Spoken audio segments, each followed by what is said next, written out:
Good morning, ladies and gentlemen, and as always, a very warm welcome to what is actually the 12th anniversary of WTCE.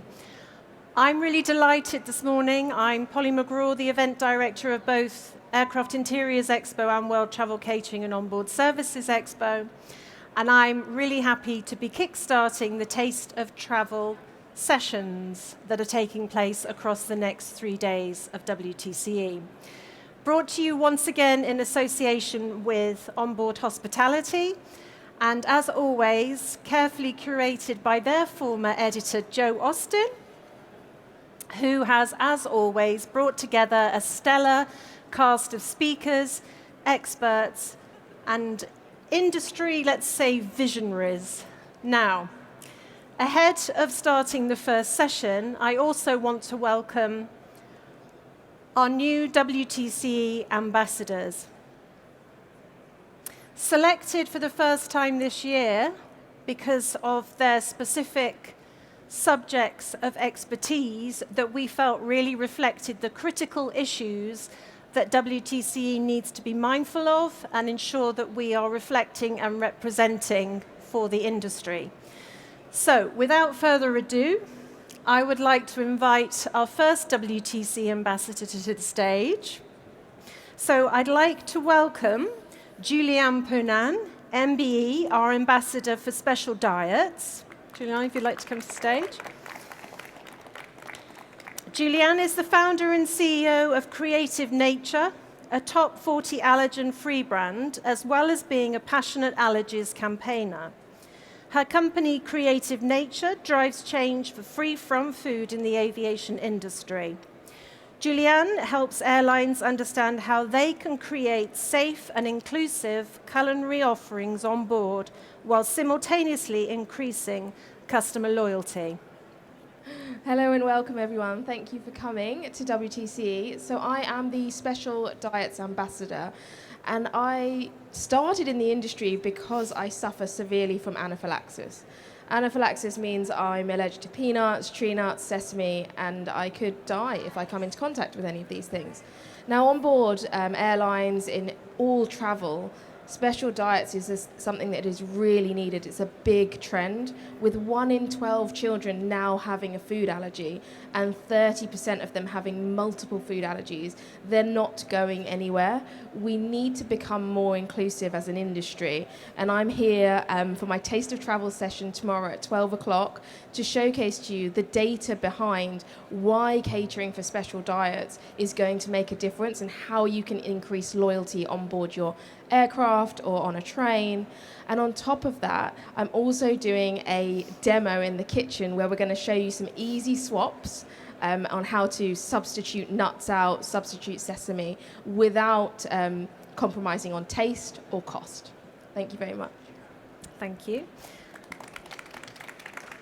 And secondly, we have leading accredited and practicing travel dietitian and nutritionist and our ambassador for travel nutrition, Melissa Adamski, a PhD candidate with more than 10 years experience working as a dietitian. Melissa now focuses on providing travel food and nutrition advice through her business, Nutted Out Nutrition.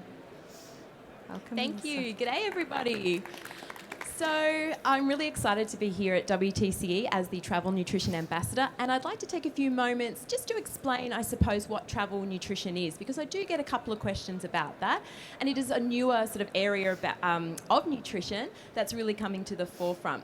So basically, it encompasses anything to do with food and travel, so the scope is quite broad. But for the purposes of this expo, I like to break it down into sort of 3 main areas. So absolutely special diets does come under the scope of my work as a dietitian, but it's more than just, say, the special meal airline codes that you see on board. There are many other dietary requirements that people have when they travel. For example, people who are pregnant. It is very important to consider those dietary requirements. The second bucket that I like to consider is also looking at meal quality and menu development. So nutrition science has such a great, I suppose, it's able to really provide a better passenger experience when you take into account nutrition into your meal development, because it can really enhance those meals. But thirdly, the one that I'm most excited about is what I call functional nutrition.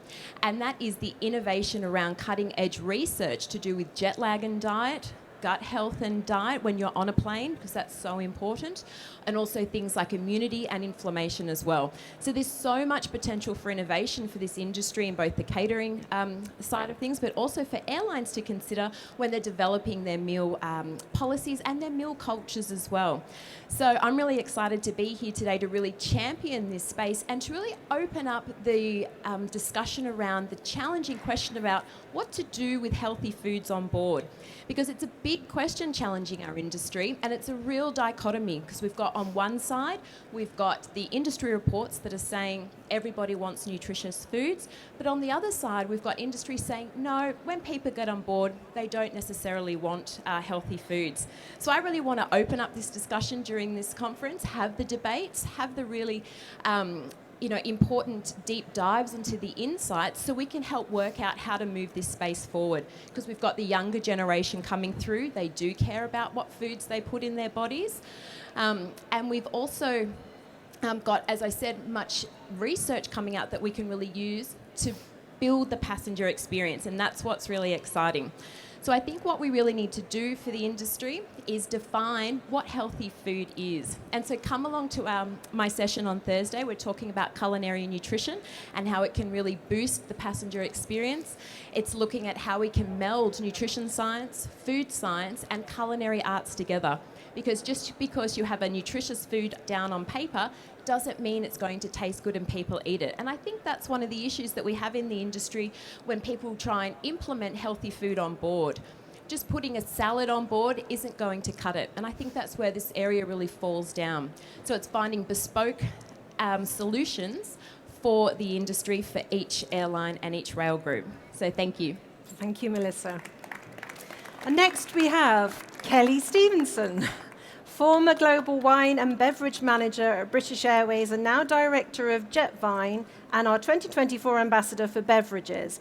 After a career at British Airways spanning 21 years, Kelly created Jetvine Consultancy in March 2020.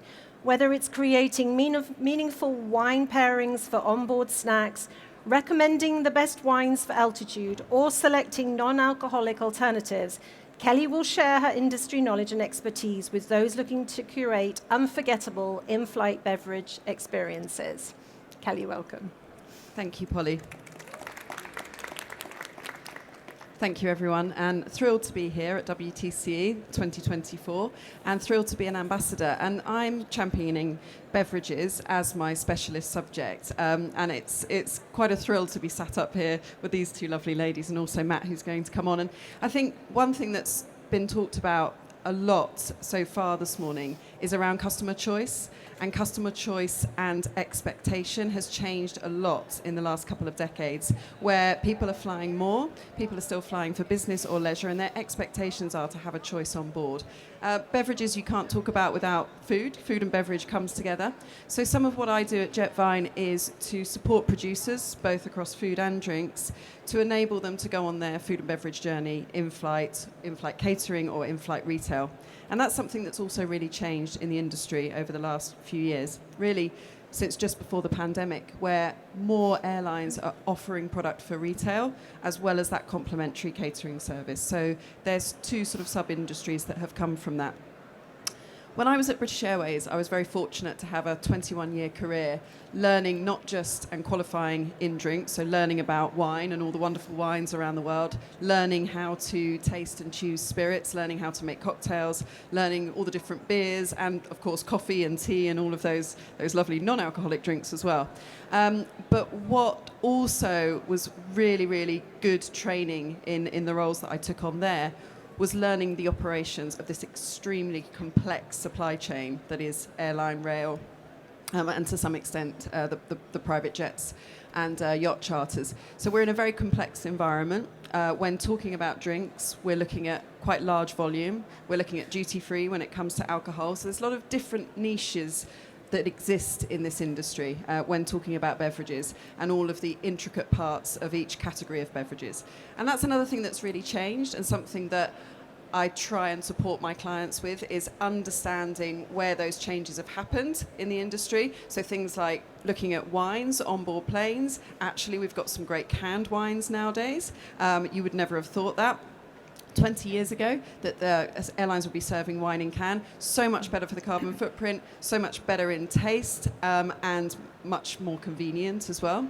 There's also options for what we call the RTDs, ready to drinks, and here at the show you'll see lots of different options, not just of cocktail ready to drinks, but soft drinks, different styles of what would originally be the sodas, but much healthier.